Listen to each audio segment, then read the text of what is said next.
오늘 분노로 가득한 세상에서 예배하며 살아가기라는 제목으로 하나님 말씀 증거하겠습니다.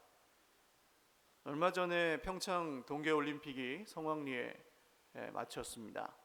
어려운 상황에서도 온 국민들이 힘을 합해서 또 안전하고 좋은 올림픽을 치렀다고 세계에서도 아주 칭찬이 자자하다고 해요. 하나님께 감사드리고 또 수고하신 모든 분들께도 참 감사한 일입니다. 그런데 쇼트트랙 팀 추월 경기, 여자 팀 추월 경기를 보셨는지 모르겠어요. 그 경기에서 좀 안타까운 일이 있었죠. 이 경기는 이제 스케이트를 타고 세 사람이 팀을 이뤄서 같이 돌아야 되고 마지막 선수의 기록이 팀의 기록이 되는 그런 경기입니다. 혼자서 잘 뛴다고 이기는 게 아니에요. 승패나 1등이 아니라 평화와 화합을 추구하는 올림픽 정신을 아주 잘 드러낸 종목이라고 할 수 있는데요. 이 종목에서 대한민국 여자 선수 2명이 한 명이 많이 뒤처진 가운데 레이스를 마쳤어요.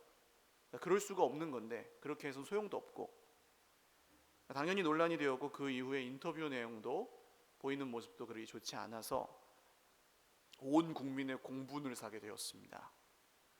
이후에 그 선수가 이제 다른 종목에서 또 은메달을 땄죠. 눈물의 사죄를 했지만 분노는 쉽게 가라앉지 않았습니다. 그래서 청와대에 해당 선수의 자격을 박탈하자는 국민청원이 올라갔는데 자그마치 60만이 넘었습니다. 60만 명이 그게 서명을 한 거예요. 사이트가 마비될 정도였다고 해요. 이 사건을 아시는 분도 있고 모르시는 분도 있으시겠지만 어떻게 보셨는지 모르겠습니다. 어리다는 것과 선수가 어리다는 것과 이전에 구조적인 문제, 파벌이 원래 있었고 이런 건 면죄부가 될 수 없어요. 잘못했습니다. 근데 저는 이 사건을 보면서 마음이 특히 아팠던 것은 우리 나라 사람들, 우리 동포들이, 우리 국민들이 참 많이 힘들구나, 아프구나, 이 마음의 분노와 억울함과 이 당한 것들이 가득 차 있구나. 그러니까 이런 일이 생기면 나오는 거예요. 그게 확 그냥. 대한민국에서 이제 세계적으로도 마찬가지지만 이런 일은 용납이 안 됩니다. 전에 땅콩 회항 사건도 그랬고요. 소위 말하는 갑질이나 왕따 이런 불공평한 걸 보고 못 참아요 이제 우리는. 근데 또 다르게 생각해 보면 만약에 그 선수들이 내 딸이면 어떠시겠어요? 우리 교회의 청년 자매다. 그러면 그 자매가 60만 명에게 성토를 당하는 상황이라고 생각하시면 밖에 못 나가요. 지하철도 못 탈 거예요 아마. 사는 게 아닐 겁니다. 가족들도 굉장히 고통하고 있겠죠 지금. 그러니까 조금만 다르게 생각해 보면은 좀 달라요 확실히. 그리고 그날 이렇게 이렇게 투표하고 60만 명이 했어도 자고 일어나면 그 분노가 그대로 있습니까? 아마 열흘, 한 달 정도면 우리 기억에서 잊혀질 겁니다 아마. 그리고 이제 상처만 남는 거죠. 물론 책임 여부나 잘잘못은 더 봐야 알겠지만 우리는 언제나 가해자의 입장에 설 수도 있고 피해자의 입장에 설 수도 있고 내가 가해자의 부모가 될 수도 있고요. 피해자의 부모가 될 수도 있습니다. 갑질 논란이 시작된 것은 어제 오늘 일이 아니지만 이 사건에서 보시는 것처럼 우리는 갑이 되기도 하고 을이 되기도 해요. 그리고 남는 건 분노뿐이다. 그런 것 같아요. 그래서 그 분노를 풀 또 다른 대상을 계속해서 찾아야만 되는 그런 아픈 현실입니다. 오늘 성경에 그런 분노를 이기지 못하는 한 사람이 나오는데요. 바로 가인이라는 사람입니다. 가인에게는 아벨이라는 동생이 있었는데 가인과 아벨이 하나님께 함께 예배를 드렸습니다. 아벨과 아벨의 제물은 하나님이 받으셨지만 가인과 가인의 제물은 하나님이 받지 않으셨어요. 가인은 화가 났습니다. 5절 같이 한번 읽겠습니다. 시작. 가인과 그의 제물은 받지 아니하신지라 가인이 몹시 분하여 안색이 변하니. 우리를 분노하게 하는 여러 가지 이유들이 있습니다만 오늘 가인의 경우를 보면 비교당했을 때 분노합니다. 그러니까 아벨의 예배는 받아주시고 자기는 안 받아주셨잖아요.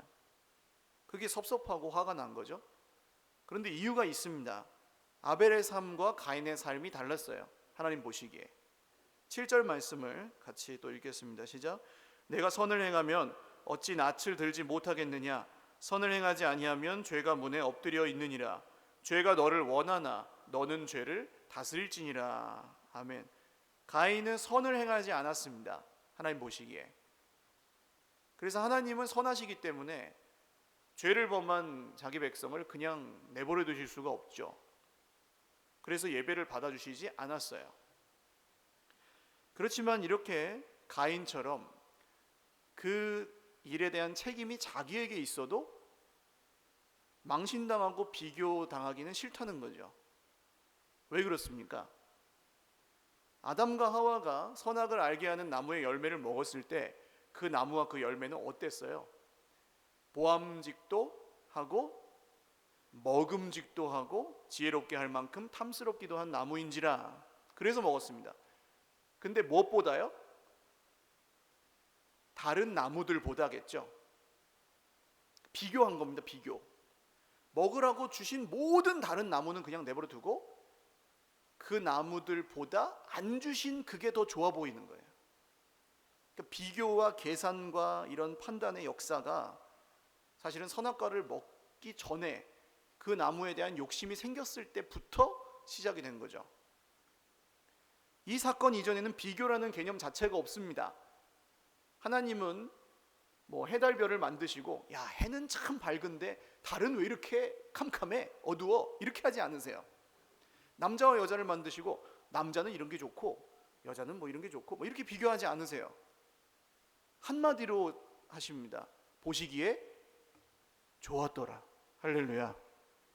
비교하지 않으셨거든요. 하나님은.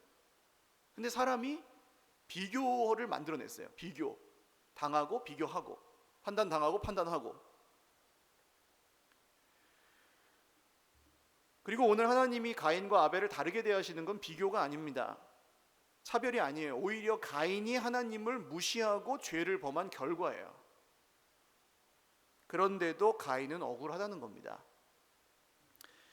우리를 분노하게 하는 또 다른 요소의 정체가 여기서 드러나는데 바로 자기의입니다. 자기의는 스스로 옳다고 생각하는 마음입니다. 내가 의롭다고 여기는 마음. 그런데 이 마음은 뭐 객관적일 때도 있지만 대부분은 주관적이에요. 예를 들어서 그냥 혼자서 의로운 사람이 있어요. 감옥에 죄를 짓고 뭐 법을 어겨서 재판을 받고 판결을 받아서 들어가는 정치인들이나 기업인들을 가끔 보시잖아요. 그럼 그분들이 억울한 것도 있겠죠. 당연히. 뭐 세상이 이제 깨어져 있으니까. 그런데 대부분 보시면 이구동성으로 뭐라고 합니까? 나는 죄가 없습니다. 그러죠. 죄가 있어도 없다고 거짓말을 하는 분도 있고 어떤 분은 자기가 진짜 죄가 없다고 믿어요. 그러니까 이거는 신앙입니다. 사실. 나는 죄가 없다라는 걸 믿는 거예요. 그러니까 억울합니다. 이건 다 음모입니다. 이렇게 가는 거예요. 진짜 그렇게 믿는 겁니다. 이게 자기의예요. 다른 사람들은 인정 안 하는데 나는 의로워요. 사람은 이런 자기의가 침해당할 때 분노합니다. 내 잘못이 아닌데 내 잘못이라고 하면 막 속에서 이 분이 확 일어나요. 그래서 세상에서 생기는 대부분의 갈등은 자기의와 자기의가 충돌할 때 갈등이 일어납니다. 사람마다 기준이 다 다르니까요. 예를 들어서 가정에서 남편이 자기가 옳다고 믿는 대로 살아요. 아내도 자기가 옳다고 믿는 대로 살아요.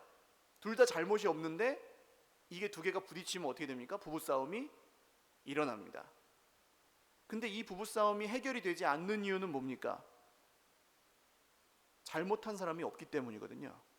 이 사람도 옳고 이 사람도 옳아요. 근데 부딪혀요. 그러니까 해결이 안 나는 겁니다. 칼로 물베기가 괜히 칼로 물베기가 아니에요. 잘못한 사람이 없기 때문에 해결도 안 나는 거예요.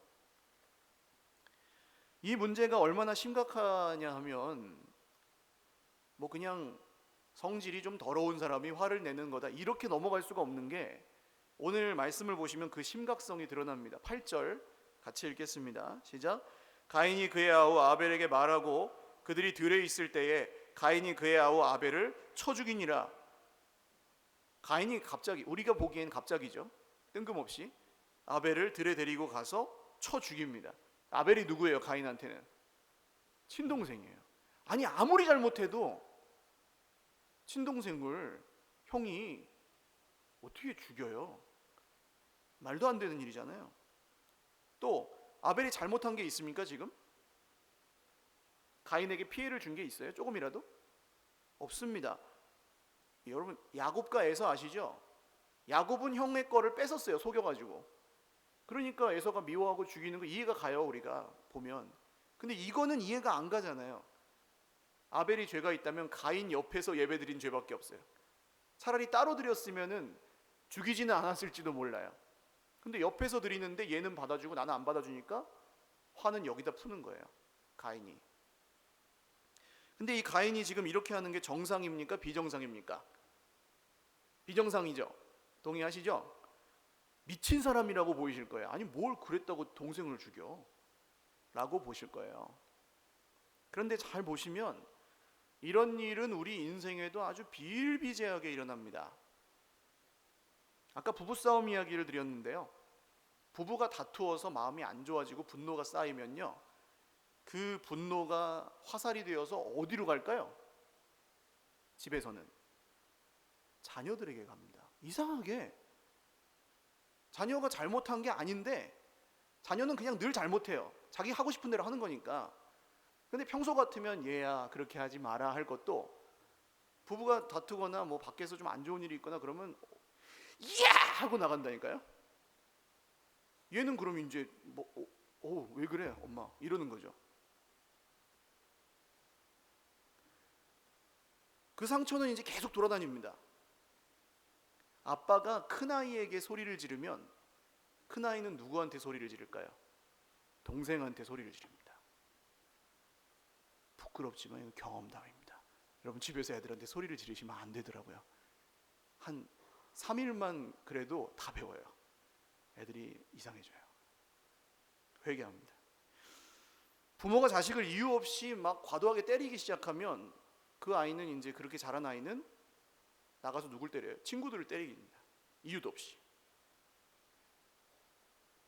꼭 체벌만이 아니에요. 뭐 이런 폭력이나 이런 것만이 아니라 분노로 가득한 막 사람이 있으면 주변에 있는 사람들이 전염됩니다.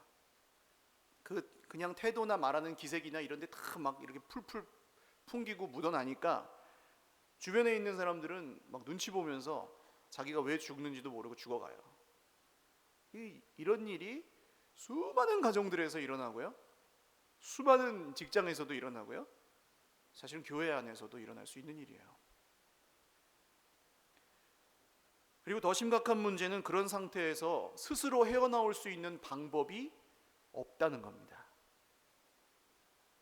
9절 읽겠습니다. 시작. 여호와께서 가인에게 이르시되 내 아우 아벨이 어디 있느냐? 그가 이르되 내가 알지 못하나이다. 내가 내 아우를 지키는 자니까. 아멘. 하나님이 물으시죠. 네 아우 아벨이 어디 있느냐? 몰라서 물으실까요? 여러분 성경에 예수님이 바디메오라는 눈이 안 보이는 분에게 물으십니다. 내가 너에게 무엇하여 주기를 원하느냐? 그럼 전 그 말씀을 볼 때마다 늘, 아니 몰라서 물으십니까? 눈이 안 보이는 사람한테 그걸 왜 물어보는 거예요? 눈뜨기를 원하지. 근데 물으세요. 그러니까 물으시는 건 몰라서 물으시는 게 아니에요. 하나님은 왜 이렇게 물으실까요? 가인이 회개하기를 원하시는 거죠. 뉘우치기를. 가인을 사랑하지 않아서 예배를 받지 않으신 게 아니라는 겁니다. 여전히 가인을 사랑하세요.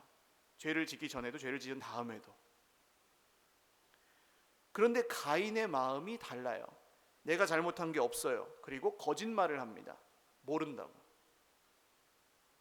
아마 거짓말이라고 생각하고 하지 않았을 겁니다. 하나님을 안다면 숨길 수 없다는 걸 알 텐데요, 숨길 수 없다는 걸 알면서도 숨기고 거짓을 만들어내는 것이 죄가 가진 특징이에요. 아담이 선악과를 따먹고 나서 숨죠. 하나님을 피해서 거짓 가리고 감추고 이렇게 됩니다. 그래서 이런 상태에 있는 사람의 마음은 자꾸 비진리, 진리가 아닌 것들을 향해서 가요. 거짓을 향해서. 이를테면 가인처럼 내 예배를 받아주지 않았으니까 하나님은 날 사랑하지 않아. 하나님 문제야. 근데 우리가 보면 당장 그런 죄인을 죽이지 않는 것 자체가 사랑이잖아요. 예배를 받지는 않으셨지만 보통 기준으로는 죄인이 하나님을 만나면 죽잖아요. 그러면 살려주시는 것만도 은혜잖아요. 근데 가인은 철저하게 자기만 생각합니다. 이런 상태일 때는 내가 하나님께 어떻게 하는지는 생각을 못해요. 그래서 이런 식으로 갑니다. 저 사람에게는 복을 주고 나에게는 복을 안 주니까 하나님은 나를 사랑하지 않아. 내 인생이 이렇게 힘든 걸 보니 하나님은 나를 버렸어. 그러니까 철저하게 느낌과 본능과 눈에 보이는 것들을 따라서 하나님을 판단해요. 아니면 그냥 세상 사람들이 생각하는 대로 인과응보 이런 걸 따라갑니다. 아, 내가 무슨 죄를 지어가지고 하나님이 나를 벌 주는구나. 근데 무슨 죄인지는 잘 모르겠어요. 그러니까 억울하고 힘들죠. 하나님을 믿지 못하게 되죠. 이렇게 거짓된 생각들이 막 마음속에서 돌아다니고 치달아요. 그래서 하나님이 진짜로 어떻게 생각하시는지는 별로 알려고 하질 않아요. 가인이 하나님의 질문에 대답을 제대로 해요, 안 해요? 안 하잖아요. 거짓말하고 대답 안 하고. 그러니까 관심도 없다는 겁니다. 사실 이럴 때는 보통 사람이 성경에서 아주 멀어져 있어요. 관심이 없어요. 하나님한테 섭섭하니까 말씀을 들을 생각도 없고 오해하고 있으니까 그분이 날 싫어해. 그냥 이렇게 오해하고 있으니까. 결국 그래서 이 분노와 자기 의의 끝은 죄와 불신앙과 불순종과 결국은 죽음입니다. 그래서 분노의 다스림을 받는 사람은 예배를 못 드리게 돼요. 그 분노가 그 사람의 지성을 왜곡하고 그 사람의 감정도 마비시키고 그 사람의 의지도 망가뜨립니다. 그러면 이제 자기를 죽이고 남도 죽이는 그런 불행한 결과를 초래한다는 거죠. 지금 시대와 우리 사회를 보시면 아시겠지만 이 문제는 절대로 그냥 저절로 좋아지지 않습니다. 점점 나빠질 뿐이에요. 왜냐하면 분노가 계속 돌아다녀요. 없어지지 않고. 엊그제 이제 휴일에 제가 애들을 노는데 데리고 저 킨텍스에서 하는 놀이동산 같이 꾸며놓은 데가 있더라고요. 거기 갔습니다. 거기서 아르바이트하는 청년들이 티셔츠를 입고 있는데요. 티셔츠에 뭐라고 써있는지 아세요? 저도 귀한 집 자식이에요. 소중하게 대해주세요. 이렇게 써 있어요. 그 아르바이트하는 청년들한테 뭐 조금 마음에 안 들면 부모들이 막 이렇게 하고 하니까 그런 티셔츠까지 만들어서 입는 거예요. 그래도 하겠죠, 근데. 물론 뭐 아르바이트하는 청년들이 얼마나 충성스럽게 잘하겠어요. 당연히 못하겠죠. 근데 그렇다고 이제 남의 집 귀한 자식한테 그렇게 해도 되는 거 아니다. 세상에서도 그런 얘기 하잖아요. 근데 사람들이 분을 풀 데가 없으니까 이제 돈 내고 들어가면 뭐 일하는 분들에게 그냥 그렇게 해도 된다고 생각해 버리는 거예요. 내가 저 사람보다 높다, 뭐 직장에서 내가 상사다 그러면 막 그렇게 해도 된다고 생각하는 거예요. 아니면 그렇게 생각해서 그런 게 아니라 사람의 마음에 있는 분노는 이렇게 세는데 세는 게 이제 셀 만한 대로 세는 거죠. 받아주는 사람, 해도 될 만한 사람, 그러니까 누울 자리를 보고 발을 뻗는 거예요. 분노라는 놈이. 그래서 보통 분노는 상대적인 약자를 향합니다. 비교당해서 힘들고 억울해서 분노했는데 비교적 약한 사람한테 풀어요. 말도 안 되는 건데 하고 있는 거죠. 그래서 그걸 당한 약자의 마음에 똑같은 분노가 또 생겨요. 이게 분노가 돌아다니는 원리입니다. 그래서 세상 사람들은 이걸 막기 위해서 어떻게 하냐면 17절 같이 읽겠습니다. 시작. 아내와 동침함에 그가 임신하여 에녹을 낳은지라 가인이 성을 쌓고 그의 아들의 이름으로 성을 이름하여 에녹이라 하니라. 아멘. 성을 쌓습니다. 자기를 지키기 위해서. 분노가 돌아다니는 세상에 살아남으려고. 사실 이 사건 이후에 아까 말씀에서 보신 것처럼 가인이 걱정합니다. 내가 이런 죄를 지었으니 사람들이 나를 죽이면 어떡합니까? 자기 생각밖에 안 해요. 결국 동생 생각 안 해요. 하나님은 죄의 대가를 치러야 되니까 벌은 주셨어요. 그러나 죽이진 않으십니다. 가인이 다른 사람들에게 죽게 내버려 두지 않으시고 가인을 죽이는 자는 더 큰 벌을 받을 것이다 하고 표를 주셨어요. 지켜주신다는 약속입니다. 근데 가인이 성을 쌓습니다. 이건 하나님이 지켜주신다는 약속을 믿는 거예요? 안 믿는 거예요? 안 믿었다는 거죠. 스스로 자기를 지키고자 했다는 겁니다. 분노와 자기 의의는 반드시 불신앙으로 이어지고 이 불신앙은 하나님 말고 다른 것들을 자꾸 우상으로 만들어냅니다. 자기를 지키기 위해서요. 어떤 사람들은 눈에 보이는 것들로 자기를 지킵니다. 학벌, 돈, 직위, 자기 공로.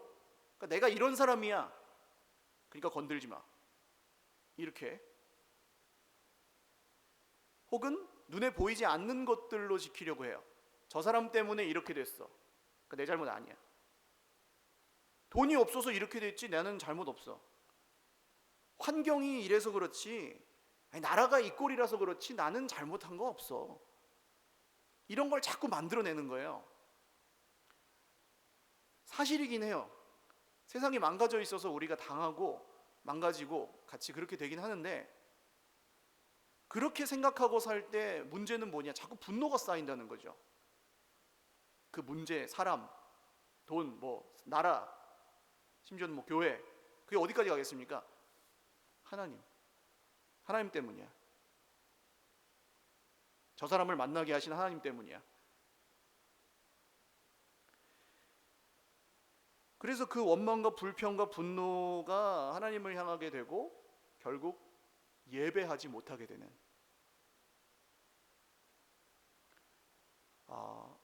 제가 이제 무당은 아니죠. 저는 목사인데 이렇게 서서 보면은 예배 드릴 때 보이는 게 있습니다. 그게 뭐냐 하면 부부싸움을 하고 오셨다든지 혹은 밖에서 좀 어려운 일을 겪고 오시면요, 예배 드릴 때 굉장히 힘들어하세요. 막 안절부절하세요. 그게 이제 여기까지 뭐가 차 있고 속이 막 복잡하니까 안 되는 겁니다. 근데 우리는 집에서 교회에 오는 사이에도 그런 일을 수도 없이 만나요. 앞차가 갑자기 꽉 끼어들었어요. 이런 하고 막 나온다고요. 그리고 와서 이제 예배 드리려고 그러면 자꾸 그 차가 생각이 나는 거예요. 그런 사소한 것부터 뿌리 깊은 우리 주변의 문제까지 해서 우리의 예배를 방해하는 것들이 얼마나 많은지 몰라요. 어떤 분은 걱정으로 자기를 지키려고 합니다. 할 수 있는 게 없으니까 걱정이라도 하는 거예요. 가인이 지금 생기지도 않은 일 때문에 걱정하죠. 누가 나를 죽일까 봐 무섭습니다. 걱정으로 자기를 지키려는 겁니다. 그런데 이 가인이 쌓는 이 성은 결국 어떻게 됩니까? 자기 아들의 이름을 지어서 멋지게 짓거든요. 그리고 그 후손들이 뭘 만들고 뭘 이루고 대단한 사람들이 쭉쭉쭉쭉 나오는데 6장으로 가보시면 어떻게 하세요? 하나님이 홍수로 세상을 심판하세요. 다 무너집니다. 그렇게 공들여 쌓은 성이. 그러니까 소용없다는 거죠. 아무리 자기를 지키려고 해도 안 된다는 거죠. 그러면 하나님의 해결책은 뭐냐? 하나님의 해결책은 의외로 굉장히 단순했습니다. 한번 따라 하시죠. 첫째도 은혜요. 둘째도 은혜요. 셋째도 은혜더라. 할렐루야. 하나님의 해결책은 뭐라고요? 은혜. 아니 그렇게 싱거워 라고 생각하시겠지만, 이런 복잡한 문제를 어떻게 그런 싱겁게 푸시느냐라고 생각할 수도 있지만 싱겁지 않습니다. 오늘 하나님께서 가인에게 질문하시죠. 당장 죽여도 시원찮은 이런 일로 동생을 죽일 정도로 좀 미친 사람인데 하나님은 질문하십니다. 말씀하세요. 가인아, 네 얼굴빛이 왜 변했느냐? 가인아, 네 동생은 어디 있느냐? 이 자체가 은혜인 줄 믿으시기를 바랍니다. 죄인에게 말씀하시는 게 은혜예요. 하나님이잖아요. 하나님. 동네 친구가 아니고 하나님이신데 죄인에게 물어보시고 말씀하시는 것 자체가 은혜예요. 죽이지 않고. 할렐루야. 구약 성경에 보시면 근데 인간은 어떻게 하느냐? 요나라는 사람이 나오잖아요. 요나가 막 분노로 가득 차가지고 막 씩씩거리고 있는데 하나님 물으세요. 네가 성내는 것이 옳으냐? 그랬더니 요나가 뭐라고 합니까? 이를 악물고 대답했을 거야 아마. 내가 성내어 죽기까지 할지라도 옳으니이다. 그리고 하나님이 가라는 대로 안 가고 바다에 뛰어들어요. 차라리 죽겠다고. 하나님 어떻게 하십니까? 물고기가 입을 딱 벌리고 있다가 요나를 팍 먹고 3일 만에 이제 다시 토해내서 살려주시잖아요. 고생은 했지만 산다고요. 사람이 안 들어서 그렇지 이런 우리에게 하나님이라는 분이 말씀하신다는 것 자체가 은혜인 줄 믿으시기를 바랍니다. 형편과 상황과 모습에 상관없이. 가인이 안 믿잖아요. 거절한다고요, 계속. 근데도 하나님은 은혜를 베푸세요. 계속 말씀하세요. 하나님은 오늘날에도 말씀을 통해서 우리에게 질문하십니다. 네가 성내는 것이 옳으냐? 근데 보통 우리는 요나처럼 대답해요. 내가 성내어 죽기까지 할지라도 옳으니이다. 그걸 포기하지 않으면 예배를 못 드리는데, 분노 때문에 예배를 못 드리고 예배 드리지 않으면 그게 안 좋아지고, 이런 악순환을 계속 거듭해요. 그래서 해결할 수 없는 이 문제를 해결하기 위해서 그분이 오셨습니다. 할렐루야. 그분은 성을 쌓지 않고 성전을 만드셨습니다. 제단을 쌓으셨습니다. 억울하게 자기를 욕하고 매도하고 채찍질하고 고문하고 신문하는 사람들에게 반격도 대꾸도 하지 않으십니다. 누구보다 강한 성을 가지실 수 있는 분인데 사람들이 왕 삼으려고 그러니까 도망가십니다. 심지어는 자기 성을 완전히 무너뜨리셔야 했던 전날 밤에는 이런 기도를 하십니다. 아버지, 나의 원대로 마시옵고 아버지의 원대로 하옵소서. 그리고 그 성이 무너지는 순간 나무에 달려서는 이런 기도를 하십니다. 이 죄를 그들에게 돌리지 마옵소서. 몰라서 그렇습니다. 몰라서.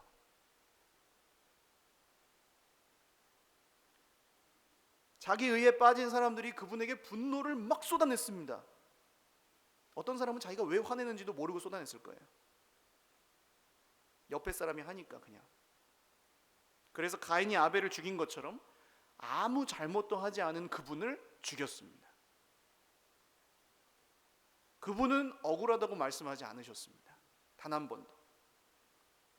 심지어는 자기를 버리고 도망간, 저주하고 버리고 도망간 제자를 향해서도 네가 나를 사랑하느냐?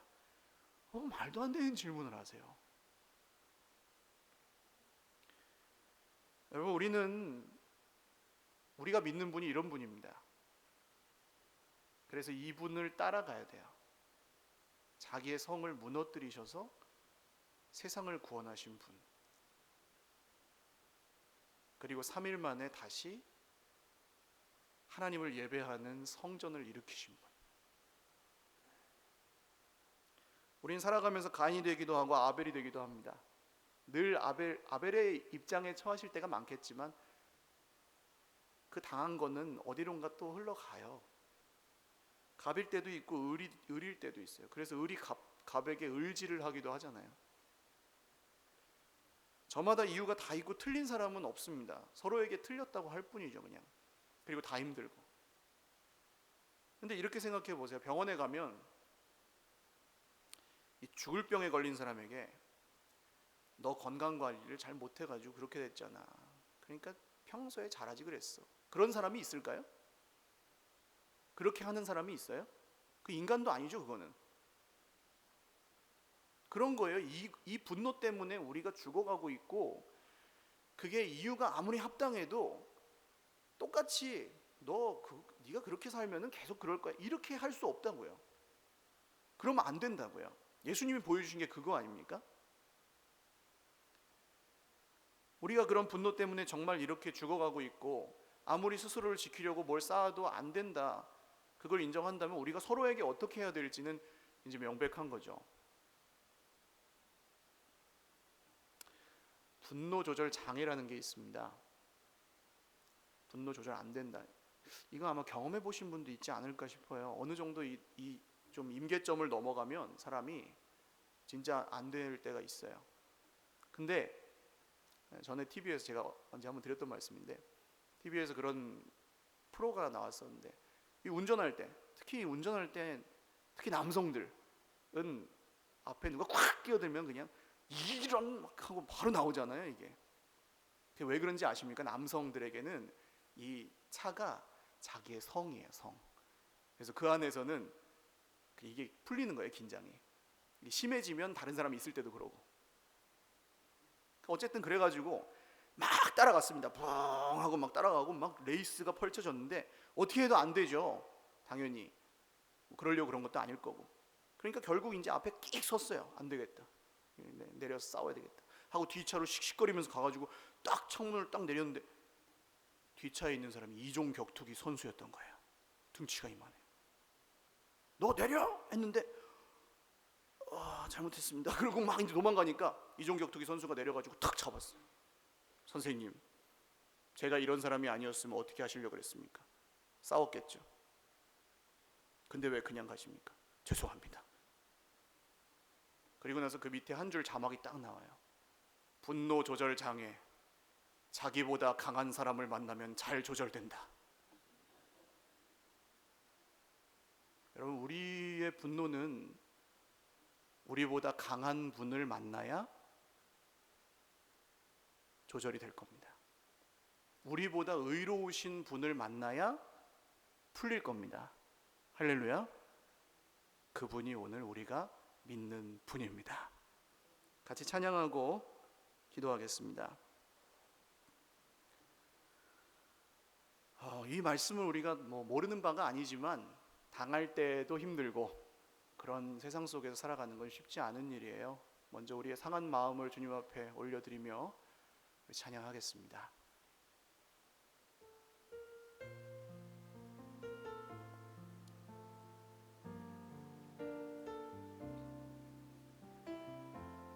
마음이 상한 자를 고치시는 주님, 마음이 상한 자를 고치시는 주님, 하늘의 아버지 날 주관하소서.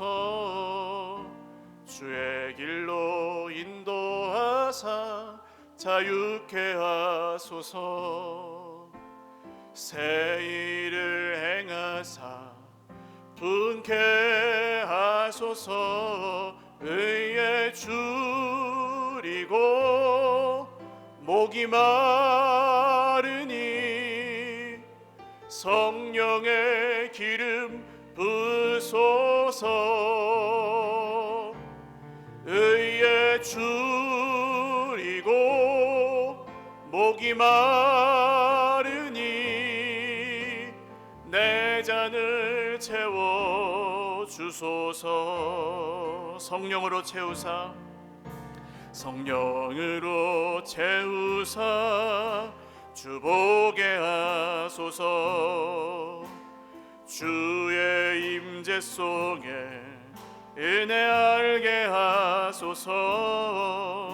주 뜻대로 살아가리 세상 끝날까지. 아멘. 나를 빚으시고 새날 열어주소서. 의에 줄이고 목이 마르니 성령의 기름 부소서. 의에 줄이고 의에 줄이고 목이 마르니 내 잔을 채워 주소서. 기도드리겠습니다. 여러분, 이유가 있어서 힘든 거예요. 무조건 참으라고 성경이 말하지 않습니다. 분노하실 일도 있고 당할 때가 훨씬 많으실 거라고 생각해요. 그리고 마음 아파서 화장실 가서 우는 우리 청년들도 있어요. 가정에서, 일터에서 보통 바로 옆에 정말 그러면 안 되는 사람들이 우리한테 그래요.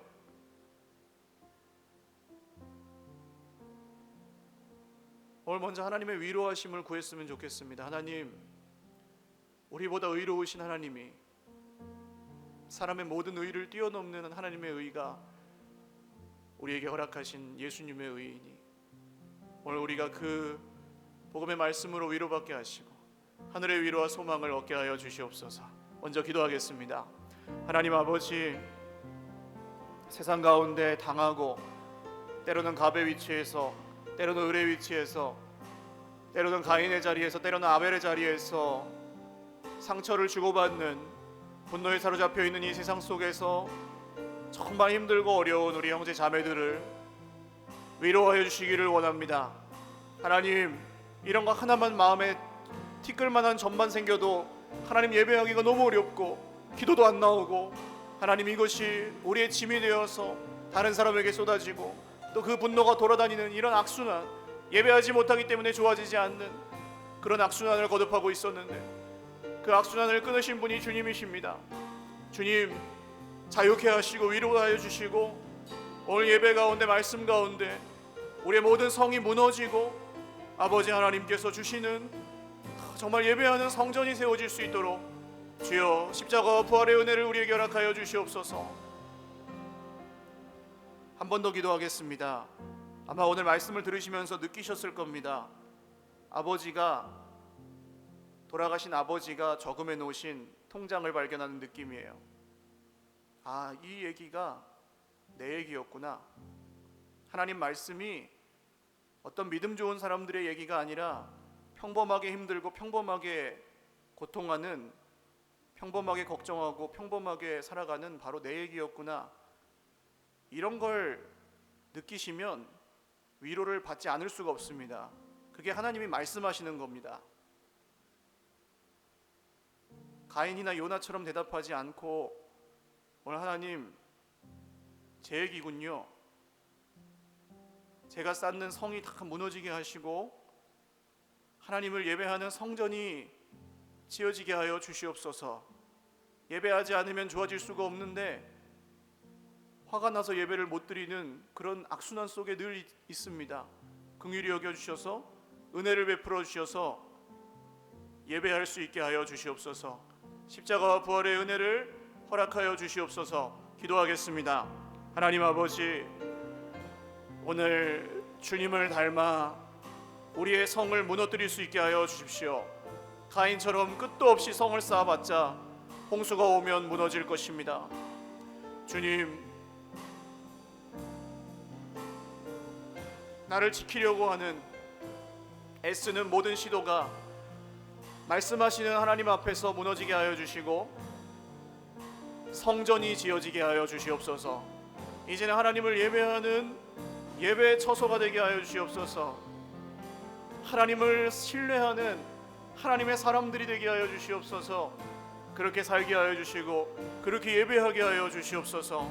이루실 주님을 기대하고 신뢰합니다. 반드시 우리를 치료하시고 우리를 통해 놀라운 일을 행하여 주실 것입니다.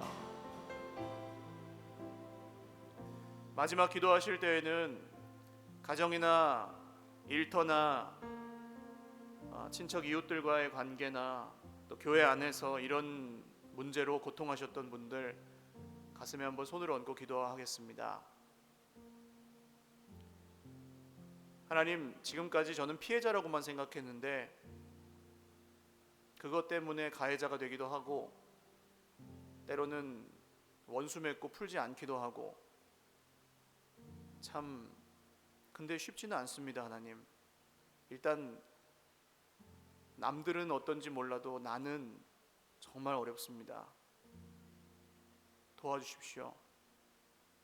성경을 보면 이럴 때 하나님의 말씀을 잘 듣고 예수님을 따라갔던 사람들은 스데반처럼 예수님처럼 하는데 저도 그렇게 살아서 저도 살고 내 형제 자매들도 살리고 내 가정도 살리고 무엇보다 하나님 예배하고 싶사오니 주여 우리를 도와주시옵소서. 한 1, 2분간만 더 기도하겠습니다. 하나님 아버지, 도와주십시오. 품으라고 용서하라고 하는 말도 이제는 정말 질릴 정도로 마음이 아픈 그런 형제들도 있습니다. 그런 자매들도 있습니다. 무작정 견디는 게 능사도 아니고 언제까지 정말 이렇게 살 수가 없습니다. 주님, 이제는 끊게 하여 주십시오. 우리 힘으로 끊을 수 없는 이 사슬이 끊어지게 하여 주시고, 정말로 우리 하나님께서 주시는 화평이, 평안이 우리 공동체 가운데, 우리 가정 가운데, 우리 일터 가운데, 우리를 통해서, 나를 통해서 임하게 하여 주십시오. 감사합니다. 주님, 이루실 주님을 기대합니다.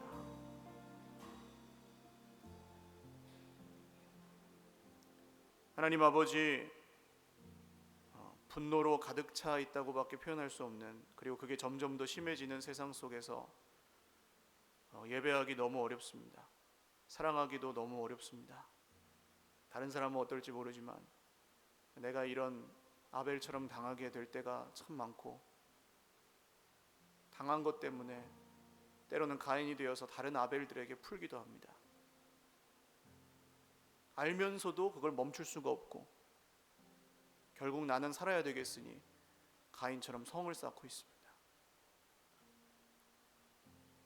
그 성, 주님의 심판날에 다 무너질 텐데, 지키려고 해도 지킬 수도 없는데, 오늘 그 성을 완전히 무너뜨리시고 성전으로 다시 세우신 주님을 믿게 하여 주시옵소서. 주님을 따라가게 하여 주시옵소서. 주님이 말씀하시고 질문하실 때 우리의 의가 무너지게 하여 주시옵소서. 예수님을 믿는 모든 하나님의 자녀들에게 하나님의 의가 우리의 모든 분노를 잠재우는 기적의 역사가 일어나게 하여 주시옵소서. 우리를 통해, 나를 통해 가정과 일터와 우리가 만나는 모든 사람들이 살아나게 하시고, 나도 살고 다른 이웃도 살리는 하나님의 평화의 사자로 우리 모두가 쓰임받게 하여 주시옵소서. 감사하옵고 예수님의 이름으로 기도 올리옵나이다. 아멘. 우리 하나님께 박수로 영광 돌리겠습니다.